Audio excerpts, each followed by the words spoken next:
Hi friends, मैं आपका दोस्त अमित चौधरी। उम्मीद करता हूँ आपका वीकेंड बहुत अच्छा जा रहा होगा और आपका लास्ट वीक प्रॉफिटेबल रहा होगा और ग्रीन में रहा होगा। और इस वीडियो में जो हम शूट कर रहे हैं इसमें हम बात करने वाले हैं कि मंडे और नेक्स्ट वीक में निफ्टी कैसे परफॉर्म कर सकती है। तो हमने देखा पिछले 6 दिन से लगातार निफ्टी एक ग्रीन में क्लोज हो रही है, ग्रीन कैंडल्स पे ग्रीन कैंडल्स बना रही है। इसमें हम डेली टाइम फ्रेम में करके देखते हैं। तो डे में आप देखेंगे तो लगातार 6 days it is in the up move. तो अब ये आगे कैसे कर सकती है, ये देखिए 19,250 अप्रॉक्स से ये सीधा 600 पॉइंट की रैली 650 पॉइंट्स की रैली कर चुकी है। तो अब ये आगे कैसे कामकाज कर सकती है उसके बारे में डिस्कस करते हैं। तो सबसे पहली बात तो ये कि गिफ्ट निफ्टी ग्रीन में क्लोज हुई है। लगभग 880 के आसपास मंडे को मार्केट ओपन हो सकता है। अब मंडे की मार्केट ओपन ग्रीन में होगी, लेकिन अगर हम साइकोलॉजिकली बात करें तो सबसे पहली चीज़ तो ये कि 6 डेज से कंटिन्यूसली ग्रीन कैंडल्स बन रही हैं। देखिए, ऐसा कोई रूल तो है नहीं कि लगातार 6 कैंडल ग्रीन नहीं बन सकती, लेकिन अब मुझे ऐसा लगता है, this is my personal opinion, कि एक पॉज आएगा, मंडे को एक पॉज आएगा।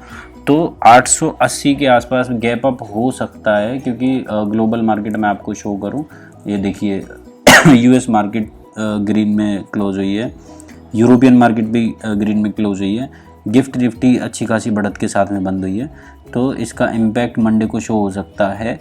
और मार्केट ऑब्वियस सी बात है, गिफ्ट निफ्टी अगर हाई पे क्लोज हुई है तो हमारी मार्केट, इंडियन मार्केट निफ्टी भी 19,880 के गैप अप के साथ में ओपन हो सकती है। लेकिन ये कामकाज कैसे करेगी, जब ये ऊपर जाएगी तो हो सकता है कि ऊपर आते ही 880 के पास ओपन होते ही लगातार सेलिंग प्रेशर आए और नीचे एक डिप ले। अब डिप कहाँ तक ले सकता है, सबसे पहले 830 के आसपास आके ये डिप ले सकता है, सपोर्ट ले सकता है, सॉरी।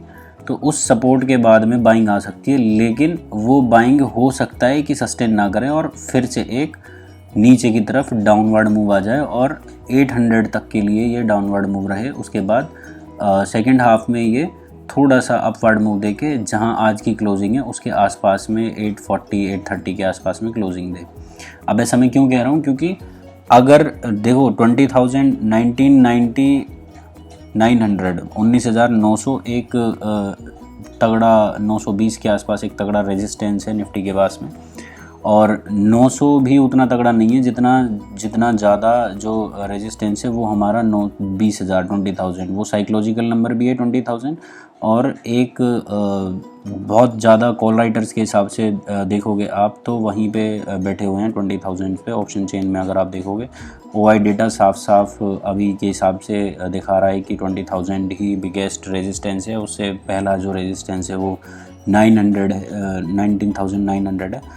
तो अब ये कामकाज कैसे कर सकती है कि हो सकता है कि ओपन होने के साथ में मार्केट सीधा, ये तो ऑलमोस्ट कंफर्म है कि मार्केट गैप अप ओपनिंग होगी, इधर कहीं पे ओपनिंग होगी।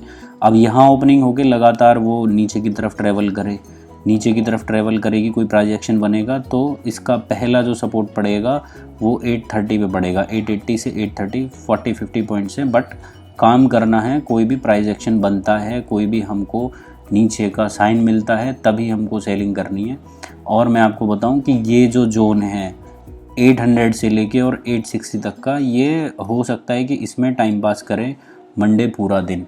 और एक पॉज बहुत ज़रूरी भी है, अगर निफ्टी को 20,000 क्रॉस करना है तो एक पॉज अब ज़रूरी है, क्योंकि लगातार 6 डेज से कंटिन्यूसली अपवर्ड रैली आ रही है। तो इसलिए ये पॉज बहुत ज़रूरी है, अदरवाइज़ ये जो अपवर्ड मूव है ये सस्टेन नहीं करेगा, हो सकता है कि नीचे की तरफ ये मूव कर जाए। तो इसलिए यहाँ पे मंडे को एक डाउन साइड का हम प्लान कर सकते हैं अगर कोई प्राइस एक्शन बनता है गैप अप ओपनिंग के बाद में। अब G20 का जो इम्पैक्ट है वो लगातार 6 डेज से हम देख रहे हैं।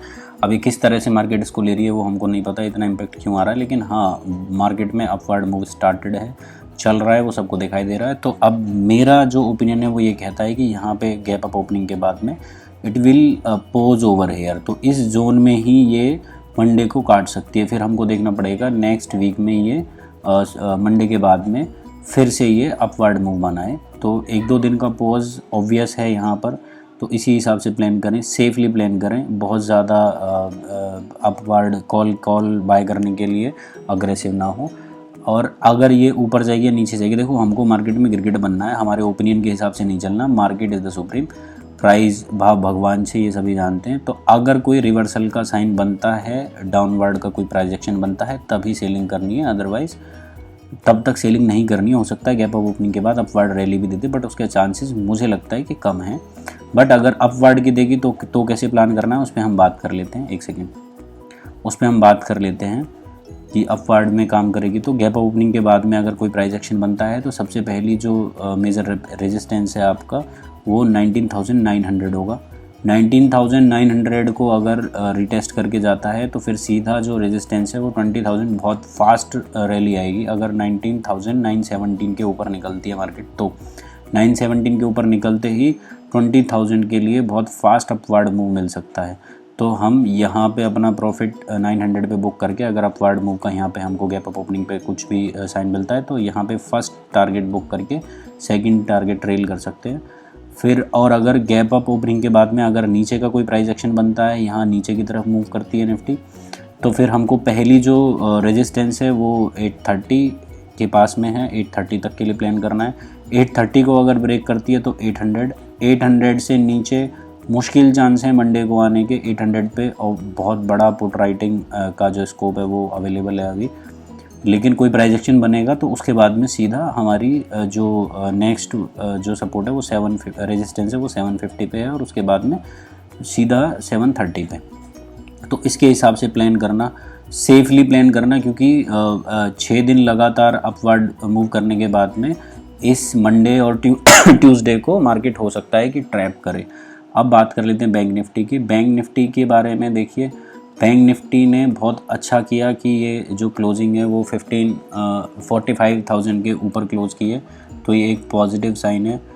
अगर निफ्टी टाइम पास करेगी तो हो सकता है कि बैंक निफ्टी भी टाइम पास करे, लेकिन अगर प्राइस एक्शन बनता है उसके अकॉर्डिंग हमको काम करना है। ये अगर आज के हाई के ऊपर, मतलब फ्राइडे के हाई के ऊपर अगर ओपन होती है, ओपन होने के बाद में कोई प्राइस एक्शन बनता है, तो ये आज की जो क्लोज है 45,150 का टारगेट देगी पहला पुट साइड में, नीचे की साइड में, और दूसरा टारगेट देगी आपका 44,900। इस जोन के अंदर ये यहाँ ओपन होकर, गैप अप ओपन होकर, फर्स्ट टारगेट ये वाला आपका 45,150 और उसके बाद में 44,900 का देगी। लेकिन अगर ये अपवर्ड रैली देती तो सबसे बहुत क्लोज जो इसका पहला रेजिस्टेंस है वो है 45,750, 45,750। उसके बाद में अगर इसको ब्रेक करती है नेक्स्ट वीक में, तो सीधा टारगेट ऑल टाइम हाई का।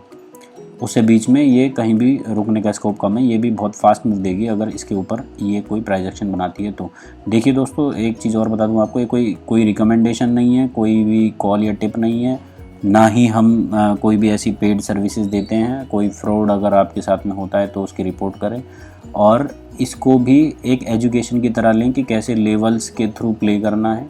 This is not any recommendation, but काम काज कैसे करना है, नेक्स्ट वीक में निफ्टी कैसे कर सकती है वो मैंने आपको बता दिया। निफ्टी का जो है एक बहुत लाइकली है कि यहाँ पे पॉज लेगी, इस जोन के अंदर ही क्लोज करेगी।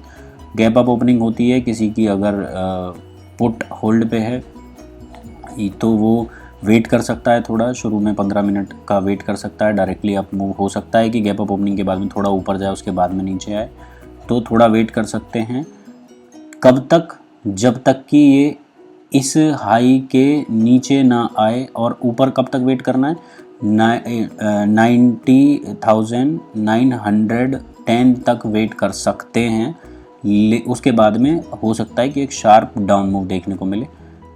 उसके 15 मिनट्स तक वेट करना है, उसके बाद में वेट नहीं करना है, क्योंकि फिर उसके बाद में आपका प्रीमियम डीके हो जाएगा। BTST के फेवर में मैं वैसे हमेशा रहता नहीं हूँ ऑप्शन बायर्स के लिए, क्योंकि प्रीमियम डीके हो जाता है। अब इसके बाद में अगर ये डाउनवर्ड मूव नहीं देती है तो कॉल का प्लान कर सकते हैं अगर कोई प्राइस एक्शन बनता है तो। बट मेरे हिसाब से यहाँ पे एक पॉज बनता है और बाकी मंडे को पता लगेगा। Thank you, bye bye.